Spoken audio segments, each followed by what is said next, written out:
welcome to another Transformers Revenge of the Fallen review. This time we're going to be looking at the Voyager class Mixmaster figure.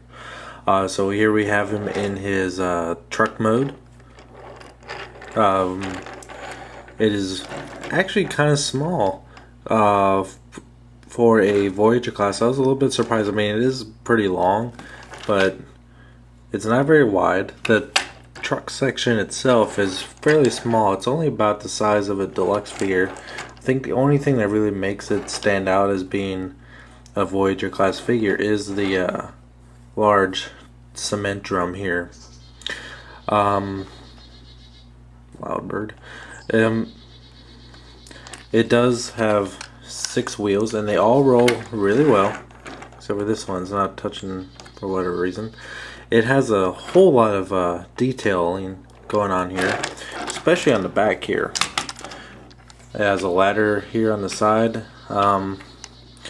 This, I don't know what it's called, but this thing that the cement pours out here is a little bit articulated, and it can fold up when it's not in use, I guess, which is really cool. The drum itself does not move, which is due to the transformation, but it doesn't bug me at all. The front side has a really cool Decepticon symbol right there, and like you've already seen, it has 2 huge Decepticon symbols right here on the drum. Now this kind of bothered me at first because I like when the Transformers have littler or smaller Decepticon symbols hidden on them, such as Optimus Prime's truck mode. Oh, this is pretty I don't know, gratuitous. I think it's just overdone. I didn't think that he would have them on the drum, but he does actually have them on the drum. They're just not this huge, so I think I can tolerate that. Other than that, there's not much to it other than it is a really accurate little cement truck. They did a whole lot of detail in here that they really didn't have to do, especially the ladder here and some little detailing on the inside right here, and especially the having the side view mirrors here, which is a really nice touch. So yeah, I really like this truck mode. I wasn't too impressed by the pictures I saw of it at first, but I really grew to like it. Now, one thing I was concerned about this figure before I got it, and that was one thing I was not looking forward to, was the transformation, because I saw videos on it before I got it, and it looked harder than Leader Prime. It was very intimidating looking, and it is kind of challenging at first, but it takes a lot of practice, and once you get it down, it's really quite fun. So let's get to it. I'm going to start by taking these wheels here, just pulling off to the side, detaching them from the underbody here. Actually, before I do that, fold this little thing up, take it to the side, fold that down, and this ladder in. If that really makes a difference, I don't know. Then take this whole drum section here and separate it like this. I just like to leave that by itself for now because I want to get this done out of the way. So if I can get going, yep.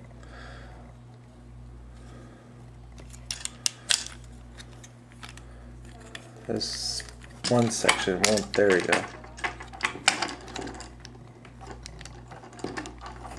Trying to get this, there we go.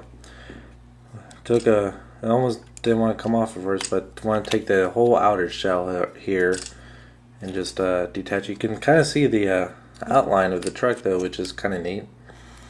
Just to take that off to the side,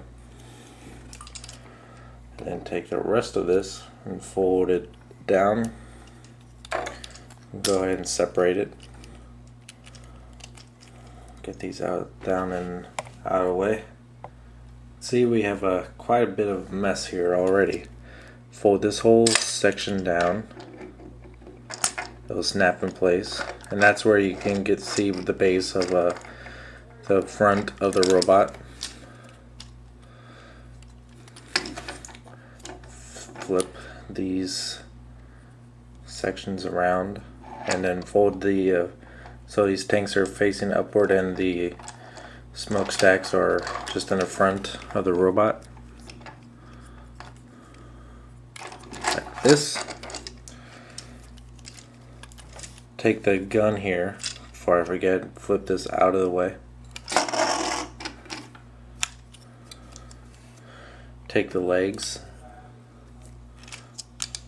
flip them around and in, so the wheels are now facing inside.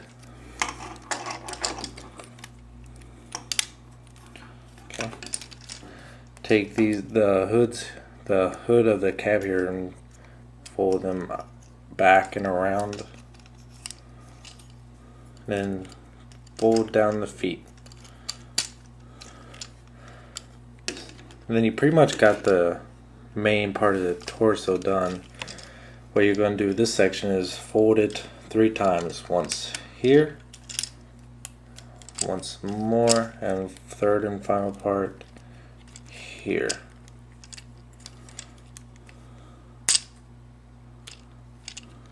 And this gun does snap in place right there. Okay.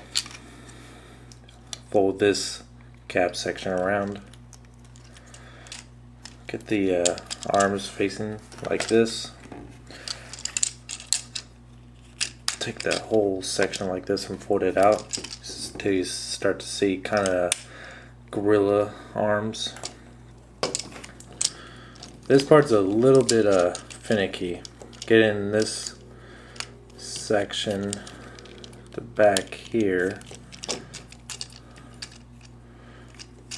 and then folding it around like that. I'll show a little better on the other side, just in case you couldn't see that. Get this part of the shell out of the way by putting an angle like that.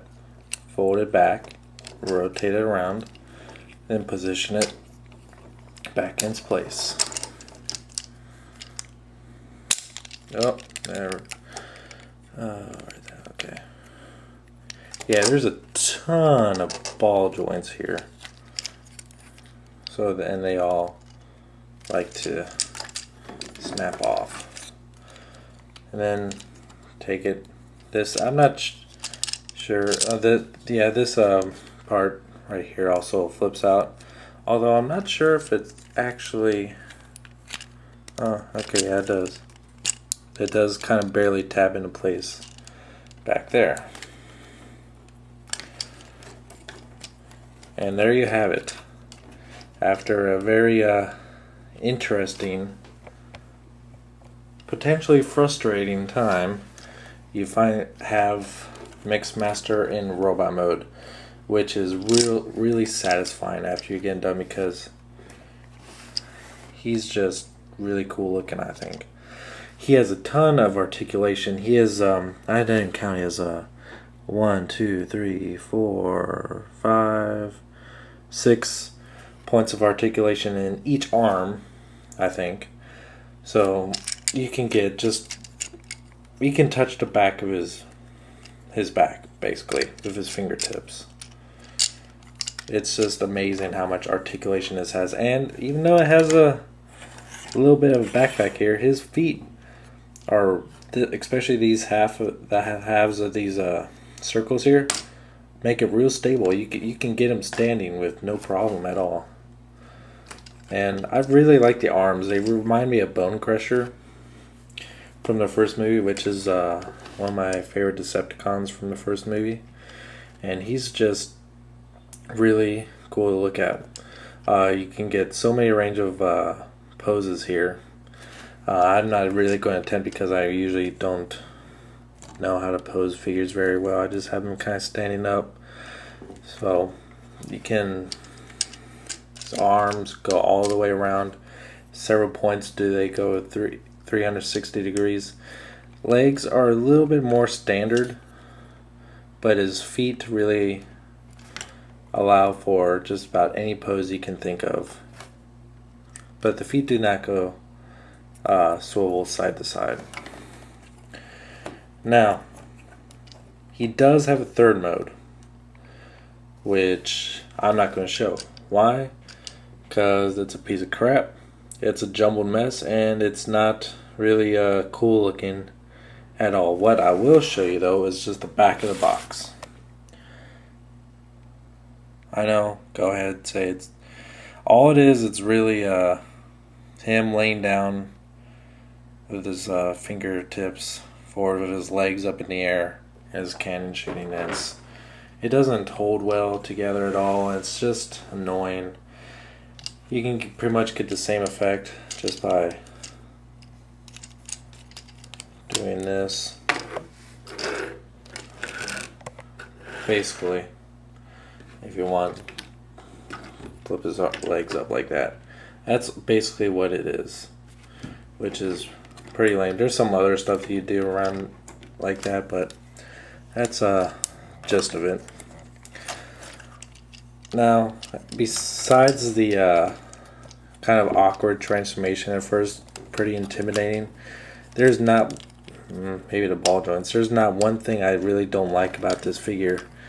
He is absolutely amazing. I was real kind of meh about this figure at first. I wasn't too impressed by just looking at pictures of it. But once you get him in your hands and play around with him, you'll realize just how his complication in the transformation make it more of a challenge, but it's a real satisfying challenge.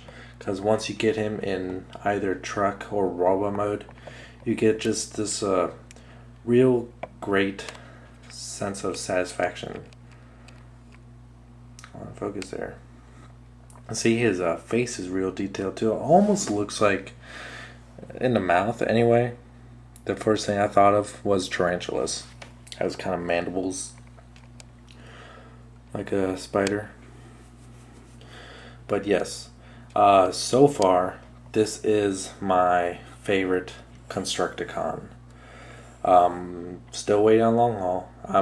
He might be the king, but for now, this is my favorite Constructicon, and I 100% recommend him.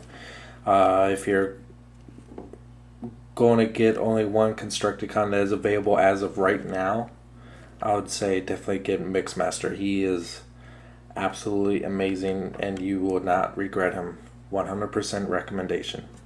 Alright, until next time, thank you for watching.